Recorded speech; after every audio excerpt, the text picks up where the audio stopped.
Hey everyone, this is Tim from Your Six Studios. Today in the studio, I'm going to show you how to automatically download game updates on your PS5 Pro. So I've got Call of Duty right here. You always have the option to press options on it and go to check for update. But there might be a time where you're away and you want this to automatically update. So let's go to settings right here and scroll on down until we get to where it says save data and game app settings. Go this and scroll on down and we got automatic updates right here. And then just go to the right. Make sure we have auto download turned on. Your PS5 will check for the latest updates and download updates when they're available. So that's check mark. And then we have auto install in rest mode.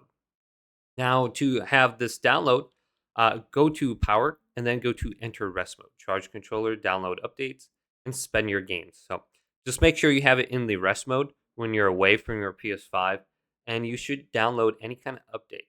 Now, I believe if you're not active on your PS5 after a certain amount of time, or days, or weeks, or months, etc., or you're not playing that certain game, it's not going to automatically update. So I believe maybe just the games on your home screen here will be the ones that will update once it rotates back into your game library, or you don't use the game often, it's not going to automatically update.